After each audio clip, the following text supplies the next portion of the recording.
Thank you so much. Thank you. Hey. Thank you very much. Thank you. Thank you. Please be seated, please. Well, hello, Belfast. Hello, Northern Ireland. You now know why it's so difficult to speak after Michelle. She's better than me. But on behalf of both of us, thank you so much for this extraordinarily warm welcome. And I want to thank Hannah for introducing my wife. We had a chance to speak with Hannah backstage, and she's an extraordinary young woman who I know is going to do even greater things in years to come. I want to thank two men who I've hosted at the White House on many a St. Patrick's Day for their warm welcome. First Minister Peter Robinson and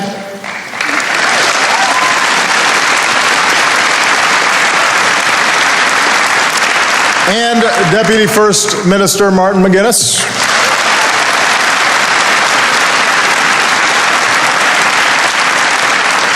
I spend the whole year trying to unite Washington around things, and they come to visit on St. Patrick's Day, and they do it in a single afternoon.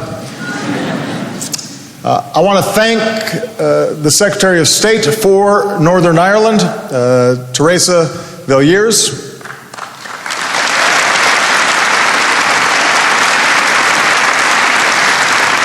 To all the ministers in the audience, to Lord Mayor Marcin O'Mulier,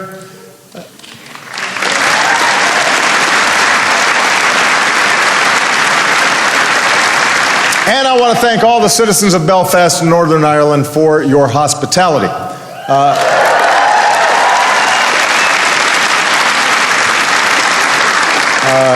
As our daughters pointed out as we were driving in, I cause a big fuss wherever I go. So traffic and barricades and police officers, and it's all a big production. A lot of people are involved, and I'm very, very grateful for accommodating us. You know, the first time Michelle and I visited this island was about 2 years ago. We were honored to join tens of thousands on College Green in Dublin. We traveled to the little village of Moneygall, where, as it turned out, my great-great-great-grandfather was born. And I actually identified this individual in this place only a few years ago. When I was first running for office in Chicago, I didn't know this, but I wish I had.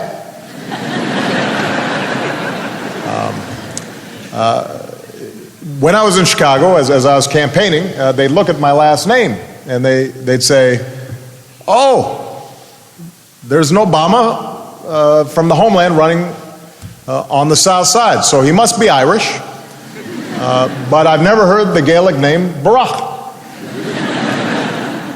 But it pays to be Irish in Chicago. So while we were in Moneygall, I had a chance to meet my 8th cousin, Henry, who's also known as Henry VIII. We knew he was my cousin because his ears flapped out, just like mine. I leafed through the parish logs where the names of my ancestors are recorded. I even watched Michelle learn how to pull a proper pint of black. Who's cheering for that? So it was a magical visit, but the only problem was it was far too short.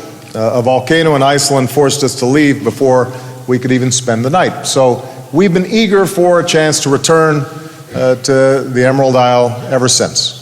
And this time we brought our daughters too. In particular, we wanted to come here, to Northern Ireland, a place of remarkable beauty and extraordinary history, part of an island with which tens of millions of Americans share an eternal relationship. America's story, in part, began right outside the doors of this gleaming hall. 325 years ago, a ship set sail from the River Lagan for the Chesapeake Bay, filled with men and women who dreamed of building a new life in a new land. They, followed by hundreds of thousands more, helped America write those early chapters. They helped us win our independence. They helped us draft our Constitution.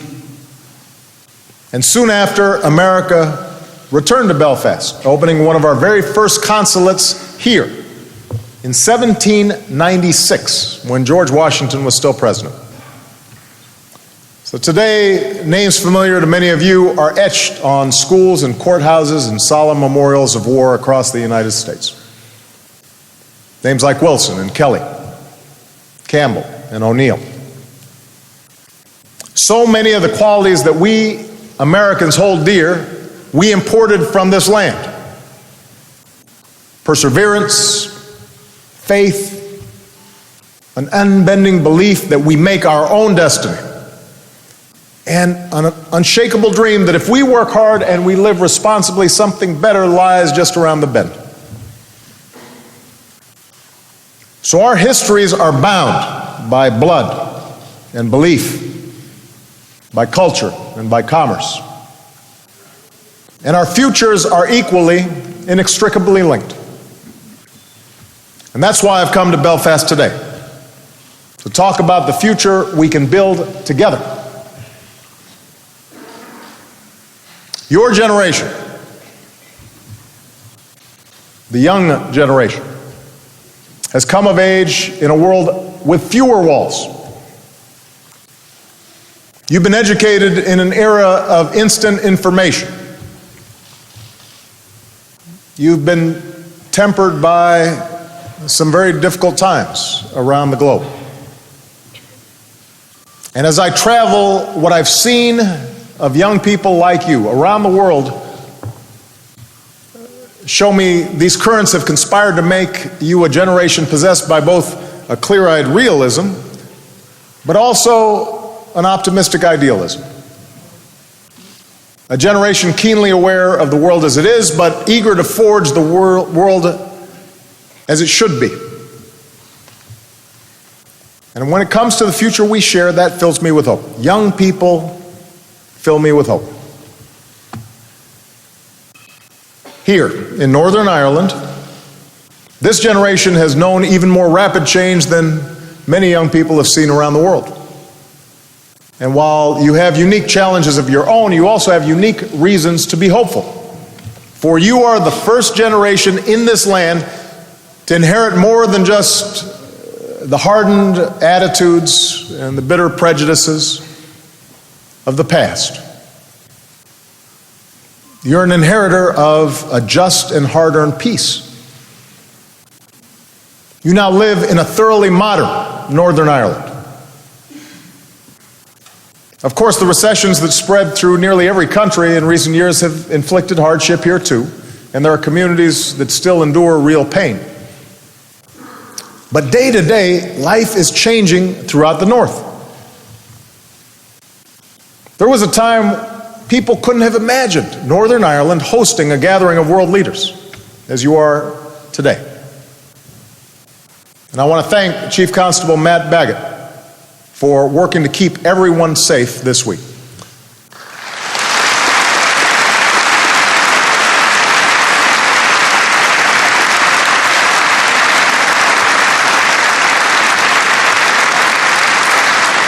Northern Ireland is hosting the World Police and Fire Games later this year.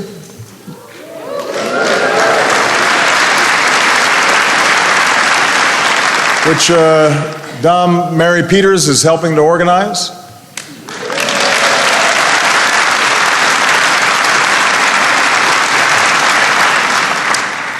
Golf fans like me had to wait a long 6 decades for the Irish Open to return to the North last year.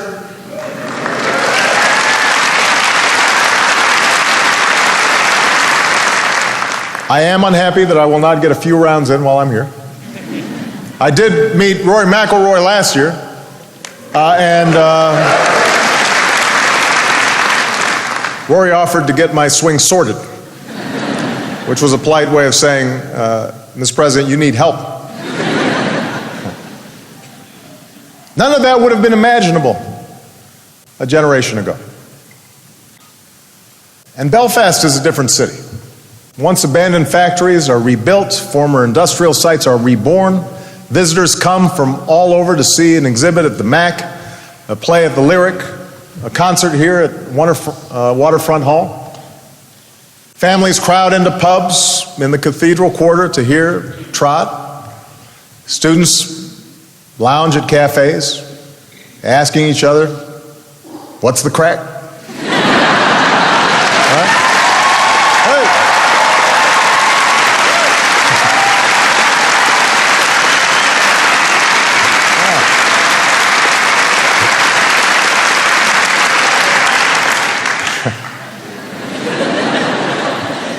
So to paraphrase Seamus Heaney, it's the manifestation of sheer bloody genius. This island is now chic.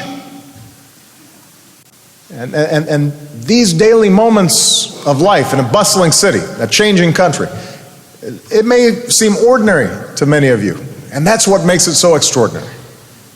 For that's what your parents and grandparents dreamt for all of you. To travel without the burden of checkpoints or roadblocks or seeing soldiers on patrol. To enjoy a sunny day free from the ever-present awareness that violence could blacken it at any moment. To befriend or fall in love with whomever you want. They hoped for a day when the world would think something different when they heard the word Belfast. And because of their effort, because of their courage, that day has come. Because of their work, those dreams they had for you became the most incredible thing of all. It became a reality. It's been 15 years now since the Good Friday Agreement, since clenched fists gave way to outstretched hands. And the people of this island voted in overwhelming numbers to see beyond the scars of violence and mistrust, and to choose to wage peace. Over the years, other breakthroughs and agreements have followed. That's extraordinary, because for years, few conflicts in the world seemed more intractable than the one here in Northern Ireland. So that when peace was achieved here, it gave the entire world hope. The world rejoiced in your achievement, especially in America. Pubs from Chicago to Boston were scenes of revelry. Folks celebrating the hard work of Hume and Trimble and Adams and Paisley and so many others. In America, you helped us transcend our differences, because if there's one thing on which Democrats and Republicans in America wholeheartedly agree, is that we strongly support a peaceful and prosperous Northern Ireland. But, as all of you know, all too well, for all the strides that you've made, there's still much work to do. There's still people who haven't reaped the rewards of peace. There are those who aren't convinced that the effort is worth it. There are still wounds that haven't healed, and communities where tensions and mistrust hangs in the air. There are walls that still stand. There are still many miles to go. From the start, no one was naive enough to believe that peace would be anything but a long journey. Yeats once wrote, "Peace comes dropping slow." But that doesn't mean our efforts to forge a real and lasting peace should come dropping slow. This work is as urgent now as it has ever been, because there's more to lose now than there's ever been. In today's hyper-connected world, what happens here has an impact on lives far from these green shores. And if you continue your courageous path toward a permanent peace and all the social and economic benefits that have come with it, that won't just be good for you. It will be good for this entire island. It will be good for the United Kingdom. It will be good for Europe. It will be good for the world. We need you to get this right. And what's more, you set an example for those who seek a peace of their own. Because beyond these shores, right now, in scattered corners of the world, there are people living in the grip of conflict. Ethnic conflict, religious conflict, tribal conflicts. And they know something better's out there. And they're groping to find a way to discover how to move beyond the heavy hand of history. To put aside the violence. They're studying what you're doing. And they're wondering, perhaps if Northern Ireland can achieve peace, we can too. So you're their blueprint to follow. You're their proof of what is possible. Because hope is contagious. They're watching to see what you do next. Now, some of that is up to your leaders. As someone who knows firsthand how politics can encourage division and discourage cooperation, I admire the Northern Ireland Executive and the Northern Ireland Assembly all the more for making power sharing work. That's not easy to do. It requires compromise. And it requires absorbing some pain from your own side. So I applaud them for taking responsibility for law enforcement and for justice, and I commend their effort to building a united community. Important next steps along your transformational journey. Because issues like segregated schools and housing, lack of jobs and opportunity, symbols of history that are a source of pride for some and pain for others, these are not tangential to peace, they are essential to it. If towns remain divided, if Catholics have their schools and buildings and Protestants have theirs, if we can't see ourselves in one another, if fear or resentment are allowed to harden, that encourages division. It discourages cooperation. Ultimately, peace is not just about politics. It's about attitudes. It's about a sense of empathy. It's about breaking down the divisions that we create for ourselves in our own minds and our own hearts that don't exist in any objective reality, but that we carry with us generation after generation. And I know because America, we too, have had to work hard over the decades, slowly, gradually, sometimes painfully, in fits and starts, to keep perfecting our union. 150 years ago, we were torn open by a terrible conflict. Our Civil War was far shorter than the Troubles, but it killed hundreds of thousands of our people. And of course, the legacy of slavery endured for generations. Even a century after we achieved our own peace, we were not fully united. When I was a boy, many cities still had separate drinking fountains and lunch counters and washrooms for blacks and whites. My own parents' marriage would have been illegal in certain states.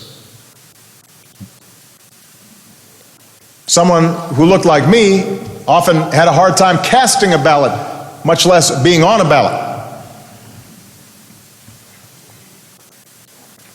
But over time, laws changed, and hearts and minds changed. Sometimes driven by courageous lawmakers, but more often driven by committed citizens. Politicians oftentimes follow rather than lead. And so, especially young people, help to push and to prod and to protest. And to make common cause with those who did not look like them. And that transformed America, so that Malia and Sasha's generation, they have different attitudes about differences and race than mine, and certainly different from the generation before that. And each successive generation creates a new space for peace and tolerance and justice and fairness. And while we have work to do in many ways, we have surely become more tolerant and more just and more accepting, more willing to see our diversity in America not as something to fear, but as something to welcome because it's a source of our national strength. So as your leaders step forward to address your challenges through talks by all parties, they'll need you, young people, to keep pushing them, to create a space for them, to change attitudes. Because ultimately, whether your communities deal with the past and face the future united, together, isn't something you have to wait for somebody else to do. That's a choice you have to make right now. It's within your power to bring about change.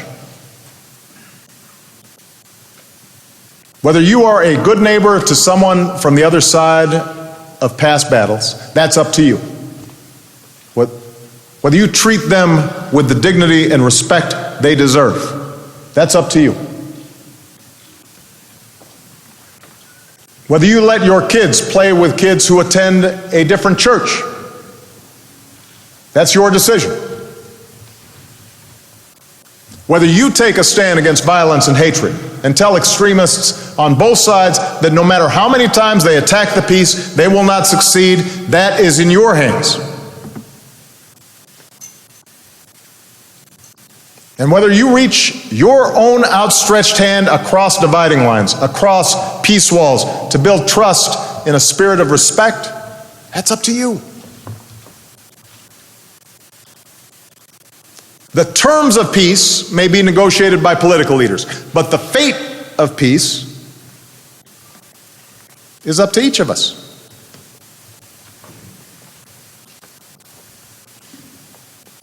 This peace in Northern Ireland has been tested over the past 15 years. It's been tested over the past year. It will be tested again. But remember something that President Clinton said when he spoke here in Belfast, just a few weeks after the horrors of Omagh. That bomb, he said, was not the last bomb of the Troubles. It was the opening shot of a vicious attack on the peace. And whenever your peace is attacked, you will have to choose whether to respond with the same bravery that you've summoned so far, or whether you succumb to the worst instincts. Those impulses that kept this great land divided for too long. You'll have to choose whether to keep going. Forward, not backwards. And you should know that so long as you are moving forward, America will always stand by you as you do. We will keep working closely with leaders in Stormont, Dublin, and Westminster to support your political progress. We'll keep working to strengthen our economies, including through efforts like the broad economic initiative announced on Friday to unlock new opportunities for growth and investment between our two countries' businesses, because jobs and opportunity are essential to peace. Our scientists will keep collaborating with yours in fields like nanotechnology and clean energy and healthcare that make our lives better and fuel economic growth on both sides of the Atlantic. Because progress is essential to peace. And because knowledge and understanding is essential to peace, we will keep investing in programs that enrich both of us. Programs like the one at Belfast Metropolitan College, which teaches students from West and North Belfast the skills they need for new jobs, and exchange programs that have given thousands in Northern Ireland and the United States the chance to travel to each other's communities and learn from one another. Now, one of those young people is here today. Sylvia Gordon is the director of an organization called Groundwork Northern Ireland, which aims to bring about change from the ground up. Yeah. Where's Sylvia? Is Sylvia here somewhere? Where is she? She's here somewhere. Well, you're here too, yeah. Some guy just waved, he said, I'm here. Which is good, I appreciate you being here. As someone who got my start as a community organizer, I was so impressed with what Sylvia has done, because a few years ago, Sylvia visited the United States to learn more about how Americans organize to improve their communities. So after she came home, Sylvia rolled up her sleeves here in Belfast and decided to do something about Alexandra Park. Some of you may know this park. For years, it was thought to be the only park in Europe still divided by a wall. Think about that. In all of Europe, you got one park. It's got a wall in the middle of it. So Sylvia and her colleagues knew how hard it would be to do anything about a peace wall, but they reached out to the police, they reached out to the Department of Justice. They brought together people from across the communities. They knew it was going to be hard, but they tried anyway. And together they all decided to build a gate to open that wall. And now people can walk freely through the park and enjoy the sun when it comes out. Just like people do every day in parks all around the world. It's a small bit of progress. But the fact that so far we've only got a gate open and the wall is still up means there's more work to do. And that's the work of your generation. So long as more walls still stand, we will need more people like Sylvia.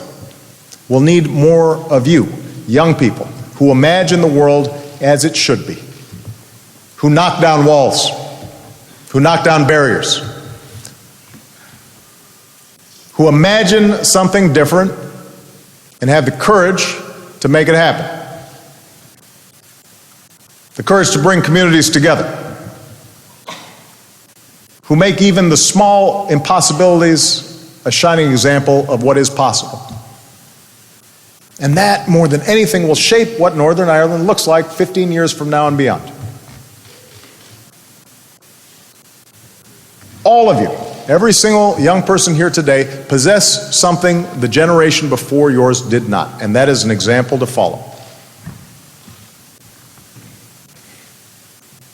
When those who took a chance on peace got started, they didn't have a successful model to emulate. They didn't know how it would work, but they took a chance. And so far it has succeeded. And the first steps are the hardest and requires the most courage. And the rest now is up to you. Peace is indeed harder than war, the Irish author Colin McCann recently wrote. And its constant fragility is part of its beauty. A bullet need happen only once. But for peace to work, we need to be reminded of its existence again and again and again. And that's what we need from you. That's what we need from every young person in Northern Ireland, and that's what we need from every young person around the world. You must remind us of the existence of peace, the possibility of peace. You have to remind us of hope again and again and again. Despite resistance, despite setbacks, despite hardship, despite tragedy, you have to remind us of the future. Again and again and again. I have confidence you will choose that path. You will embrace that task. And to those who choose the path of peace, I promise you, the United States of America will support you every step of the way. We will always be a wind at your back. And as I said when I visited 2 years ago, I am convinced that this little island that inspires the biggest of things. This little island, its best days are yet ahead. Good luck, God bless you, and God bless all the people of Northern Ireland. Thank you.